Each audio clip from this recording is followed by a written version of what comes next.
Welcome to class number MM47 Central Limit Theorem from Mathematical Methods in Physics for MSc Semester 1 class. MSc Physics class. Central Limit Theorem. Central Limit Theorem. So we can see what is the definition or what is the statement of central limit theorem.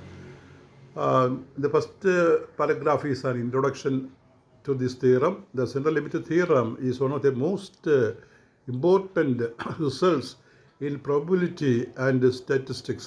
പ്രോബബിലിറ്റിയിലും സ്റ്റാറ്റിസ്റ്റിക്സിലും വരുന്ന ഒരു പ്രധാനപ്പെട്ട തിയറമാണ് central limit theorem. It explains why many real world distributions are approximately normal.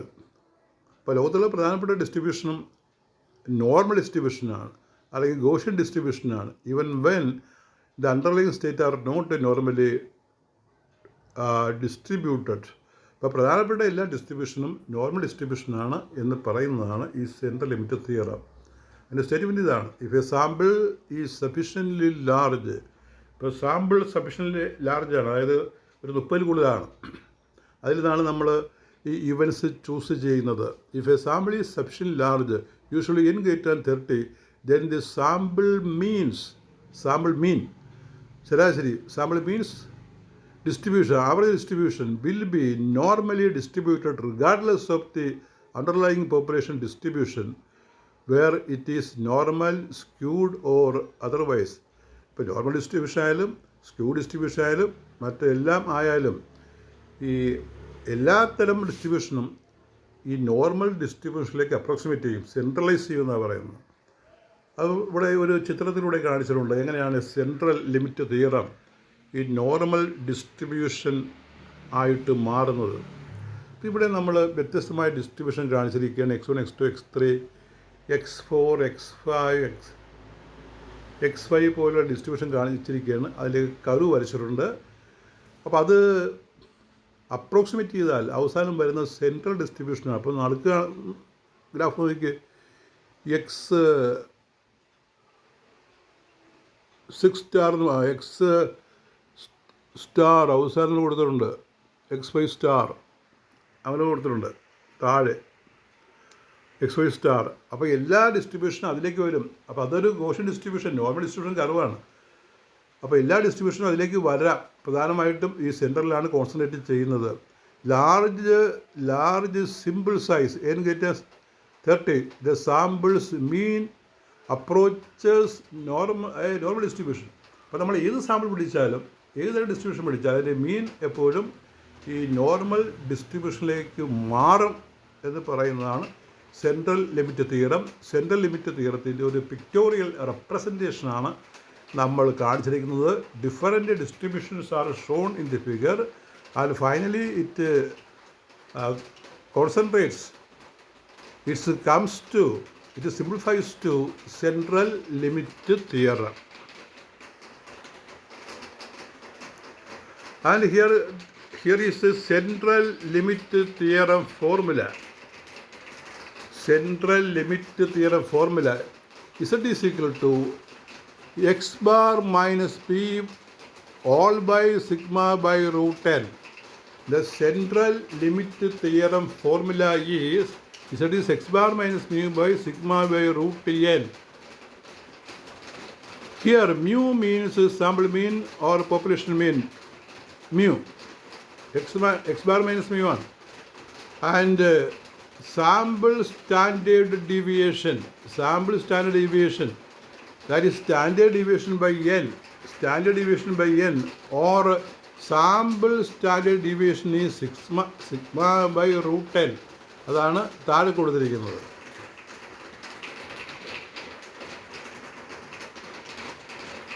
And here x bar or xn bar is can be also written as xn bar is 1 by n sigma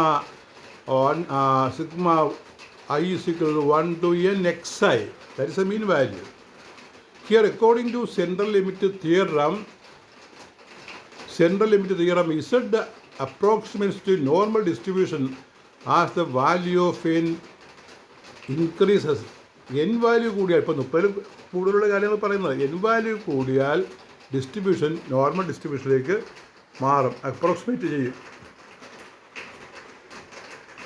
Now see what are the conditions for central limit theorem. Conditions for central limit theorem. The variable x must be independent. അപ്പോൾ ഓരോ event ഓരോ വേരിയബിളും independent ആയിരിക്കണം എന്നൊരു കണ്ടീഷനുണ്ട്. Number 2, the variables must be identically distributed. ഇതുമായിട്ട് വ്യാപിച്ച് കിടക്കണം. Same mean and variance. The variance sigma square must be finite. ഇതാണ് കണ്ടീഷൻസ്. ഇൻ്റർപ്രിട്ടേഷൻ, ഇതിൻ്റെ ഒരു വ്യാഖ്യാനം എന്താണ്? For large n, the sampling distribution of the mean becomes approximately normal distribution. This holds even if the original population is not normal. Original population normal അല്ലെങ്കിലും ഈ sampling distribution അവസാനം ഈ normal ഡിസ്ട്രിബ്യൂഷനിലേക്ക് approximate ചെയ്യും. The approximation improves as an increases. N കൂടിയാൽ approximation വേഗത്തിലാകും അല്ലെങ്കിൽ മെച്ചപ്പെട്ട രീതിയിലാകും. What are its practical importance? Justify the use of normal distribution in many statistical methods.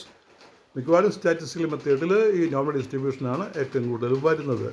Allows us to approximate the probabilities for sums or means when n is large. Forms the foundation for confidence intervals and hypothesis testing. Hypothesis testing നമ്മൾ statistical mechanics പറയുന്നതാണ്. അവിടെയൊക്കെ ഒരു ഫൗണ്ടേഷനായിട്ടാണ് ഈ central limit theorem വരുന്നത്. Example, suppose X the variable represents the outcome of rolling a fair sixed die. അപ്പോൾ ഈ X I എന്ന് പറഞ്ഞാൽ ഒരു 6 വശമുള്ള ഒരു ഫെയർ ഡൈ റോള് ചെയ്യുമ്പോഴുള്ള കിട്ടുന്ന സൈഡുകളുടെ എണ്ണം എന്ന് നമുക്ക് കരുതാം. അതിൻ്റെ മീൻ എന്താണ്? മ്യൂ 3.5. അതായത് നമ്മളൊരു ഡൈ നമ്മൾ ഉരുട്ടി വിട്ടാൽ നമുക്ക് 6 നമ്പറാണ് കിട്ടുന്നത്. 1, 2, 3, 4, 5, 6. അതിൻ്റെ ആവറേജ് 3.5 വരും.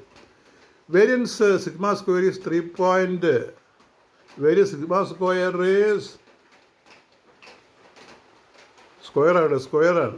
അപ്പോൾ അത് 35/12 കിട്ടും. സിഗ്മ സ്ക്വയർ 35/12 എന്ന് കണക്ക് കൂട്ടിയാൽ കിട്ടും. If you roll the die it is equal 30 times and take the mean, the distribution of the mean will be approximately normal with 3.5. അതാണ് കാരണം മ്യൂക്സ് 3.5 ആവും. അപ്പോൾ നമ്മൾ അപ്രോക്സിമേറ്റ് ചെയ്യുമ്പോൾ ഈ നോർമലായിട്ട് മാറുമെന്ന്. ഡയഗ്രാം, ഇതൊരു കൺസെപ്ച്വൽ ഡയഗ്രാം. ആ ഡയഗ്രത്തിൻ്റെ പ്രത്യേകതയാണ് ആദ്യം പറയുന്നത്. പിന്നെ ഒരു ഡയഗ്രാം ഞാൻ വരച്ചിട്ടുണ്ട്. Original distribution can be skewed or uniform. Sampling distribution of mean for small n not normal. ഇപ്പോൾ എൻ്റെ വാല്യൂ 30 കുറവാണെങ്കിൽ നമുക്ക് ഇത് നോർമലിലേക്ക് അപ്രോക്സിമേറ്റ് ചെയ്യും എന്ന് പറയാനാവില്ല.